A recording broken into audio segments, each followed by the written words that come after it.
did you find me? To be honest, I'm not sure. But I think it has something to do with this. There's only one word I need to describe Remnant 2, and that's fun.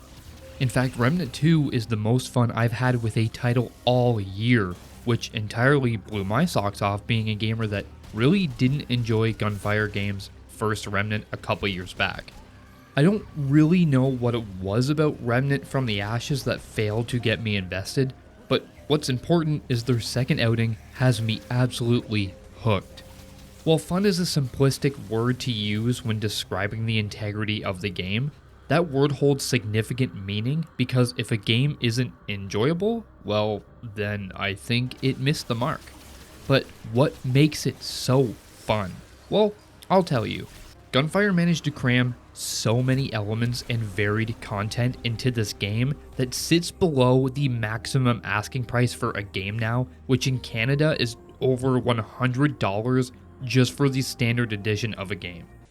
Disgusting! I paid just $60 for this game, and to me it feels like I'm ripping the developers of this game off because this game has so much love put into it that it constantly kept impressing me every couple of hours. There's so much to like about it, and it's hard to know where to start. And before I start off on the path of everything I did like about the game, I'm going to tell you right now that I certainly have issues with it, and some are facepalm worthy, so stick around for those. I guess naturally I'll start with the story and the quality of the voice acting because for a game that's primarily a looter shooter dungeon crawler with a pinch of Dark Souls, I was not expecting to care about the story or any of its characters. But I did. Well, I did to a degree.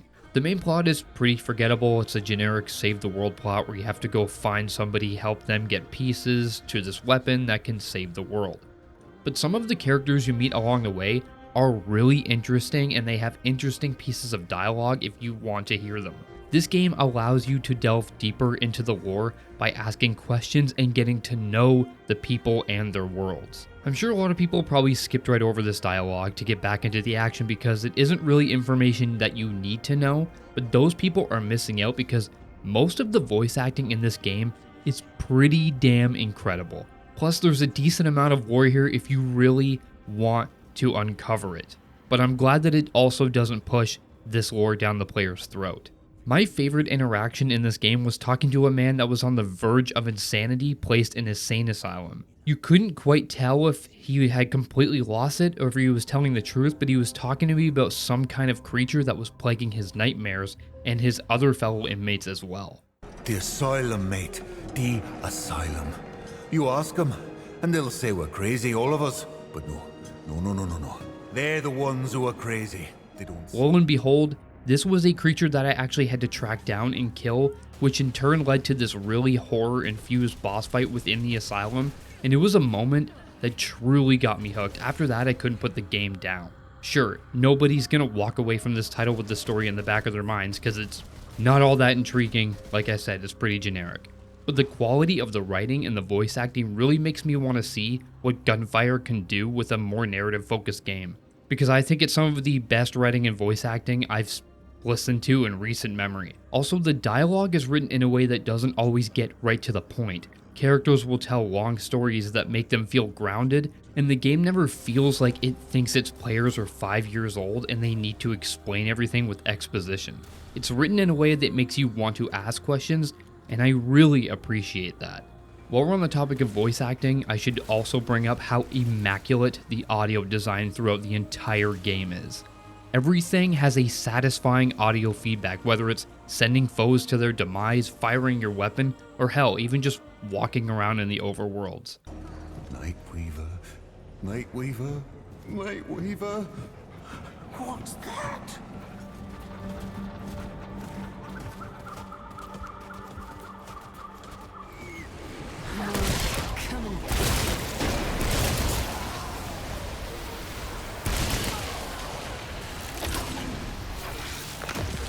Every biome has its own theme music to accompany it, and these are incredible.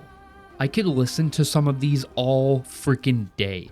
Yeisha has this mystical fantasy tune that gets you in the mood to explore, kind of like Skyrim. And then Solemn has this elegant, almost classy vibe that makes you feel like you're having dinner with the queen, while something really sinister happens behind closed curtains. I was not expecting the audio quality to be this high, but they really went all out here, and if they release this original soundtrack, I will be buying it. Now, I spoke earlier about the amount of varied content in the game, and a majority of that comes from the 5 worlds that you traverse using the world stones. Each of these not only have their own unique vibe, look, and enemy diversity, they also have their own stories, puzzles, and gear. My first playthrough took me just over 15 hours, and I've yet to uncover everything in my first campaign role. I still have active quest items that I have no idea what to do with, zones I haven't even been to, and gear that I need to buy using materials I can only find during certain events in these worlds, like a blood moon on Yeisha. These unique worlds are the Labyrinth, a maze-like world with portals and rock foes, Yeisha, a lush jungle with feudal Japan inspirations, Root Earth, which is exactly what it sounds like, it's pretty boring, Narud, a world that looks a lot like it took inspiration from Prometheus in the Alien franchise, and then finally, Lossum, my personal favorite that has an 1800s European horror vibe that reminded me a lot of Resident Evil 4. I think that connection was definitely intentional because there's even a chainsaw guy here. All of these worlds have multiple biomes and indoor dungeons that constantly shake up not only the aesthetic, but the enemies that you fight as well. One moment I was fighting floating trees with tentacles, and the next I was deep underground fighting Root that gave me an uncanny Last of Us feel that I just absolutely loved. It's really easy to see how much love and detail that they put into this game, and that's even before you realize that the game takes advantage of procedural generation, meaning that each run will be different for everybody.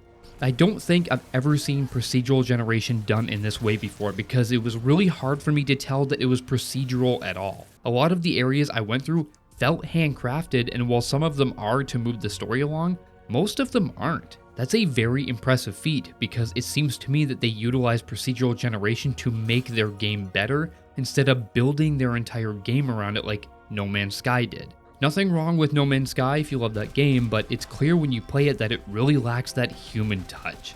It just blows my mind that the loot, bosses, and starting world you get is all up to chance, and when you have that kind of power in a game, it really gets the community engaging with themselves and talking. I mean, why do you think Skyrim is still so big to this day? And it was so big when it came out, because everyone can start in the same place but have an entirely different journey. And that to me is very magical. Outside of those 5 worlds is the hub called Ward 13. This is where you'll talk to characters, craft gear, barter items, and improve your character overall. Ward 13 isn't all that pleasing to the eyes because it's just a shanty town built near a harbor, but it does have its own secrets to uncover, and its denizens have some interesting backstory if you care at all to listen to them, especially Mudtooth. I loved listening to this guy. The stories he tells are so questionable and out there, but he tells them with such conviction that you almost have to believe him. Don't think I told you this one yet. I ever tell you the secret behind my stew? Well, I ain't gonna! But like I said, if you aren't up for talking to each of these guys, they all have a purpose in the form of vendors. You can buy everything from grenades, consumables like concoctions to heal you. You can buy weapons, have gear crafted like mods and armor. You know, general stuff that we have come to expect in games like this. You can also sell the abundance of materials you'll come across in the worlds, which you probably want to do because almost everything costs scrap, and large quantities of scrap are really hard to come by. I always appreciate when hubs have more to do and see than just buying and selling stuff. There are a few mini puzzles to solve here, and while they aren't anything incredibly challenging, it does give you a reason to stick around a little bit in the hub instead of just using it as a gas station stop. As far as hubs go, I think it was pretty decent. So with games like these, the loop is really all about increasingly building up your character to make them as godlike as possible. And with that, most games have a plethora of ways to enhance your character, and all of these aspects come together to make your character as powerful as they are. This game is really no different. Remnant 2 takes up the role of archetypes, which are essentially just classes that can change your character and how they play. This ties nicely into the replayability of the title. There are 10 total archetypes to choose from, but the game does make you work for some of them, as most of these have to be discovered in the worlds. Each of these classes has their own abilities and upgrade paths, meaning that if players want to level each of these up, it could easily mean hundreds of hours of playtime. When the game really starts getting good is when you start unlocking these archetypes, because the game allows you to have 2 archetypes selected at once for you to switch back and forth. This level of customization is pretty friggin' staggering, especially if you're cooler than me and you have friends to play this game with. The combinations that teams can have for nightmare runs is insane. It opens the door for experimentation and more diverse builds so players can expand on their roles. Thankfully though, it does also benefit solo players, especially if you're a solo player that wants to tackle high difficulties. I chose the handler class, which granted me my man's best friend to help me on the battlefield. I initially thought that having a dog constantly following me around in the game would get really annoying, but this little guy did wonders when I was getting my ass kicked. Not only can he revive me, but he does a great job at aggroing enemies so their focus is off of you. If you combine that with the medic class, once you meet the requirements to have 2 archetypes at once, you can make a pretty beefy build to keep yourself alive. So if you can tell, archetypes really matter. But it turns out that bling also really matters, because rings and amulets can do wonders for your build. Each ring and amulet you find in the world will have different passive bonuses that can do things like increase health regen, increase your movement speed, make explosives deal more damage, and so on. By the time I was done with my first campaign roll, I had a couple dozen of these, and most of them I didn't know what to do with. I was actually surprised I was finding more bling than I was weapons or armor. But it's nice to have a wider range of different effects in case you want to change up your build later on. In fact, each weapon you find in the world, craft or buy, can be upgraded to deal more damage and equip them with mods. These mods not only change the look of your gun, which is actually really cool, they also add on timed abilities to them that have cooldowns. I had incendiary rounds installed on my automatic long gun, and a freeze blast that would slow enemies on my double barrel shotgun. This right here is my favorite thing ever in the history of forever. To complement the mods, guns can also be stocked with things called mutators that add additional perks, like having 20% chance of retrieving spent ammo. On top of all of that are points you can spend on your character. They're pretty generic, with upgrades like more stamina, more health, and more experience gained per kill. But all in all, there are a lot of ways to upgrade and build your character that makes me excited to jump back in and start grinding out my wannabe Sarah Connor from Terminator. And naturally, gameplay is the real star here, and it's really good. Guys, it's really good. All of the inputs feel really good and responsive. The gunplay is smooth, and guns feel like they have a good kick to them, with visual recoil, punchy sound design, and some really cool reload animations. Not to mention, some of the overall designs for the guns just pop. When the goal is to do a Destiny/Souls-like kind of mashup, you have to be able to compete with those games, but also have something new to say, and I think Remnant does this really well. It has solid third-person gameplay with really tight controls. Exploring the worlds is incredibly fun, and the combat is fluid. Balancing is really important in a game where it's meant to push players to overcome its tough enemies, and Remnant 2 may be one of the most well-balanced games I've played in recent memory, especially when it comes to bosses. Each boss has their own feel and attacks, but outside of 2, they never felt unfair. When I died, I knew it was something I was doing wrong, and most were fairly easy to get the hang of once you took the time to understand their attack patterns, which is the way it should be. Even the overworld enemies are varied in their looks and attack patterns. Some may teleport around the arena firing arrows at you, while others will roll towards you and leap into your face with spikes attached to them. And while others will run at you exploding into a red mist that will give you a disease called root rot. I mostly found the overworld enemies to be kind of exploitable. I knew that if I kept my distance most of the time, I would be in good shape, but I also learned a few times to not underestimate these guys, because if they manage to surround you or outnumber you, you can die really quickly. Occasionally the game will throw a few tough enemies in there, and that's when it gets really interesting, and it makes you use all of your elements and upgrade paths to survive. Another thing I really like about this game is it does not hold your hand. It's not going to tell you exactly what you need to do or where you need to go most of the time. Puzzles are mostly pretty easy to solve, but the game also doesn't spell them out for you either, requiring you to use your head to figure out these small conundrums. And completing these will always have a really good reward for you. When fighting, it's always important to look over your shoulder because enemies will come up behind you with a little warning and mess your day right up. On one hand, I'd like them to have some kind of audio cue for this, but I also like the fact that you constantly need to be aware of your surroundings because it just adds to that tension mid-boss fight when you're almost dead. This game's also very generous with loot. Unlike other games, Destiny, where you get 4 machine guns, 8 pistols, and 20 helmets in one dungeon, and you constantly have to keep going into your inventory to dismantle them, Remnant 2 always felt like it was giving me something useful that wouldn't be replicated. Each item felt unique in its own way, and because of this, I never wanted to get rid of anything. I'm not positive, but I feel like these items must have been handcrafted because they all have their own look and passive effects, and I never got something named something similar or that looked similar. Everything stands out on its own, and that carries over to weapons and armor as well. And as if this game couldn't get any better, I'll say that a major highlight for me is its accessibility for all players through their difficulty levels. Unlike games like Elden Ring that has a massive barrier to entry, Remnant 2 affords difficulties for all players so people who want to jump in can and not have to worry about this soul-crushing experience that many could say Elden Ring was. Look, I get the appeal of Elden Ring and the Dark Souls series, but it's really nice to see games including a larger demographic without losing that challenge that other people are looking for in games like this. I feel like that's a huge feat of its own. So, like almost every game that comes out now, the inevitable bugs and issues portion of the video has arrived, and despite Remnant's flawless review so far, it does have some issues, and one big one at that. I played this on my Xbox Series S. Look, I know that the Series S isn't as good as the Series X, but I've read online that a lot of people are experiencing crashes across the board, and I got pushed into this category.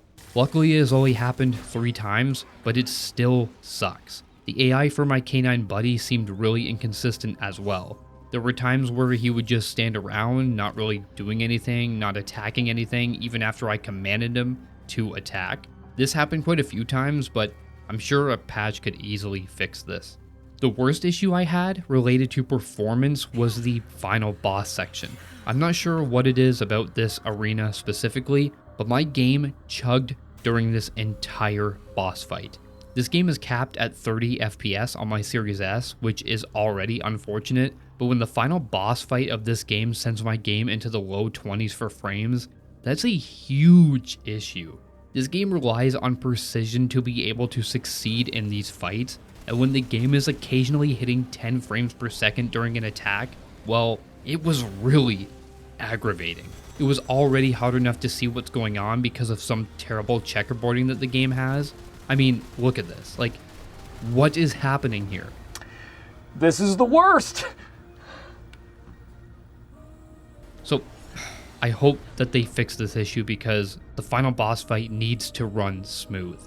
But now that bugs are out of the way, there's only one issue I had with the design and execution of this game, and this one aspect feels so out of place, it's hard to believe it's even part of this game, and that's the Maze Cube boss fight. This is the only boss fight in the entire game, at least as far as I've encountered so far, that results in a game over screen from one wrong move. Games that have a one-hit kill boss, especially when it's as complicated as it is here, is just lazy design. The fun thing about these games is watching the boss do its thing and learning its moveset to kick its ass later. But here it just puts you into a box, pun intended. You're just trying not to get crushed by moving blocks that move in a pattern, while blocks in the sky shoot at you and cast a wide area of effect attacks. I just had no idea what it was doing in this game. It doesn't really allow you to use your skill set, and it makes you dodge instant kill boxes. I don't know what they were thinking, but that's my only real complaint, so I think that's pretty damn good. So if you can tell by now, Remnant 2 blew my mind. I love this game, and I think it can only improve from here as long as the developers are willing to listen to their community. I personally can't wait to see what future DLC they bring and what other archetypes they can put into this game. It stands apart from those in the genre, and it's definitely a game worth playing if you're into these kinds of games. I mean, I'm not even typically a fan of this genre, and even I love it, so I think it's a really good starting point for people that maybe wanted to get into the genre but never took that leap. And if you have friends, there's a lot of hours of playtime here. Gunfire Games really outdid themselves by putting out one of the best games of 2023. It'll be interesting to see where it lands at the end of the year, but it's undoubtedly a surprise heavy hitter. So that's my review of Remnant 2. If you like the content, please be sure to like, comment, and subscribe. Peace out. So, we scrounged for ingredients. Well, them hospitalities ain't no good for food, but they do have some pretty mean spices lying around if you know what you're doing, which I do. That night was the best stew any of us ever had in our lives. Kept us going for days, till finally the dead wood outside got bored and took off. And that, friend, is the same stew I make today. I even use the same ingredients as them back in the day medicinals.